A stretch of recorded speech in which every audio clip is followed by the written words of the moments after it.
There aren't a lot of experiences that can make you as nostalgic as playing the music you listened to in the past. But for a man in the Middle Eastern nation of Iraq, it's not just the songs themselves that take him back, it's the format they're played on.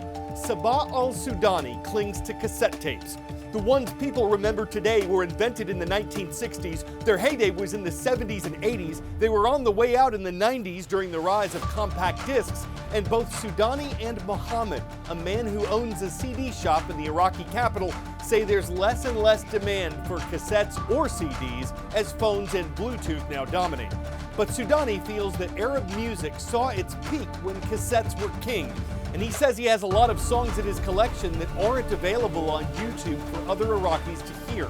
So he continues to pop in the twin-spooled plastic cartridges, fast forward to the songs he likes, and rewinds back to a simpler time when music was taped.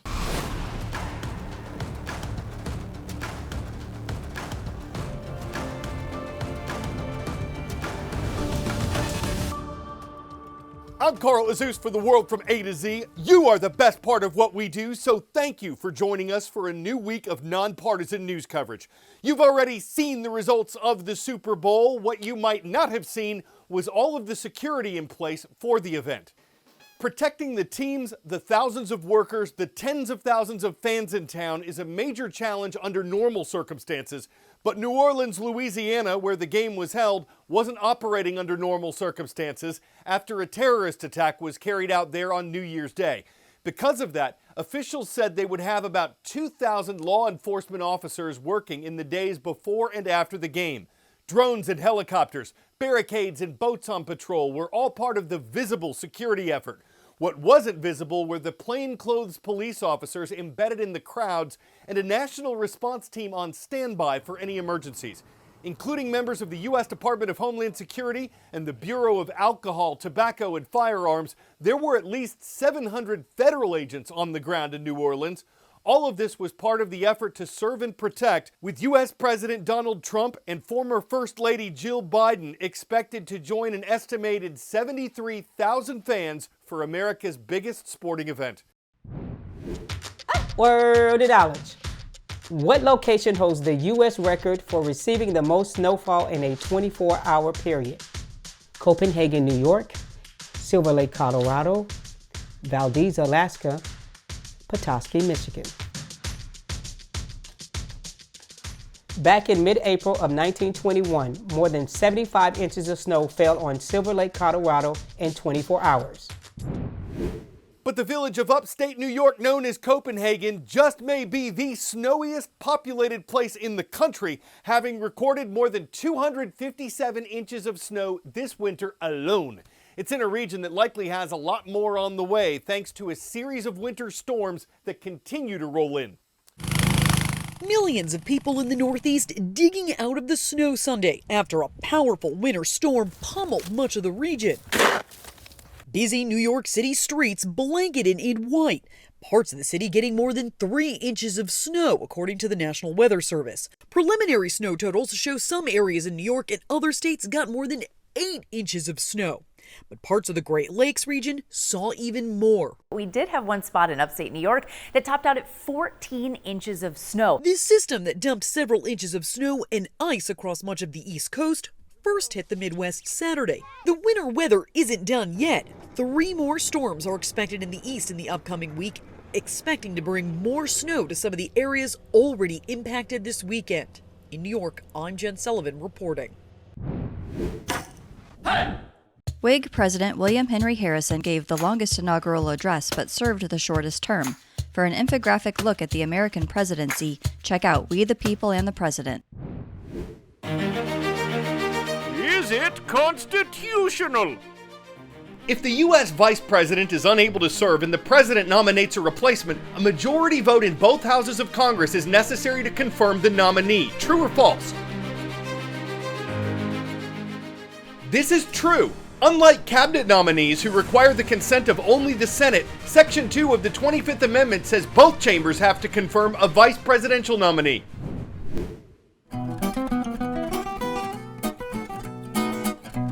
On this date in world history, February 10th marks the anniversary of the Treaty of Paris, but not the one that ended the American Revolution. The one signed on this date in 1763 ended the French and Indian War, also known as the 7 Years' War. Guess how long it lasted? Anyway, the Treaty of 1763 involved several European nations and defined which ones would control different overseas territories, including many parts of the New World. February 10th, 1967 was the ratification date of the 25th Amendment to the U.S. Constitution. What that did was establish the line of succession if a president were to die, resign, be removed from office, or become unable to govern, and what happens if the vice presidency becomes vacant. And on this date in 1996, a computer defeated a world chess champion. The machine was named Deep Blue. The grandmaster was Garry Kasparov. He'd eventually win the 6-game match of man versus machine, but Deep Blue's victory on February 10th was the first time a computer won an organized game against a chess champion.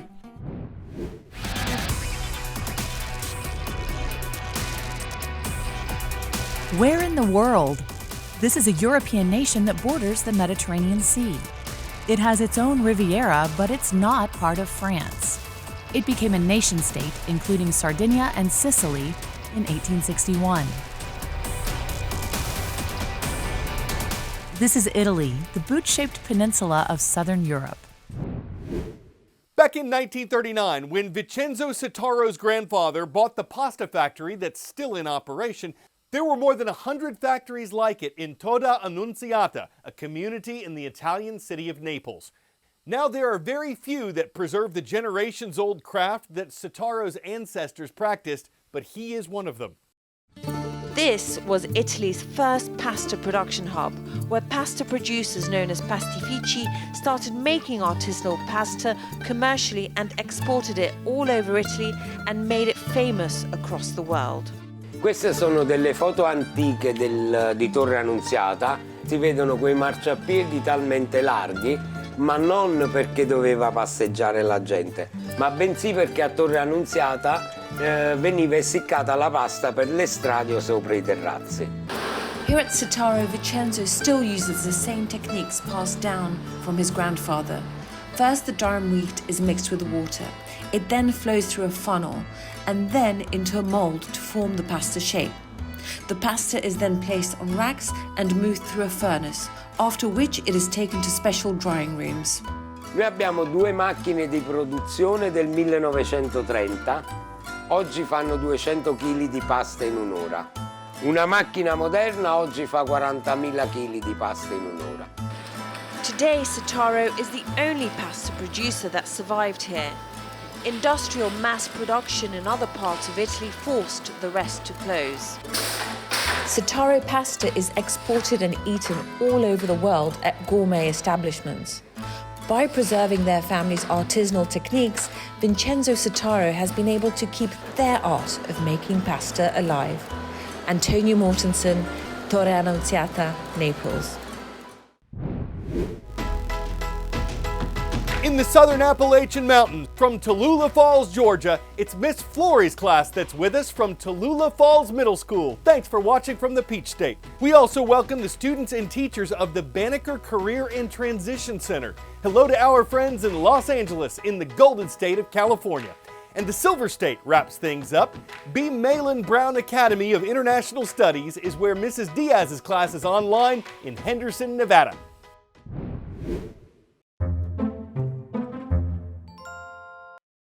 One more piece of trivia. What is known as the wedding capital of the world? If you said Vegas, baby, you got the answer right. And if you're hungry for the kind of ceremony that's as distinctive as Taco Bell, the company is offering a $777 wedding package. And it'll include an Elvis impersonator, a 12-pack of tacos for each participant, and a story to tell. Think of the fun you could have with the vows. I take thee with the whole enchilada to have and to hold like a chalupa. From this order forward, for burrito or nacho best, for enchilito or potatoes, in sickness or in health food, till Doritos do we partake. Your friends may think you're loco, but it's a supreme twist on a classic combo, y'all. I'm Carl Azuz for the world from A to Z, and you mean the world to me. Thanks for watching.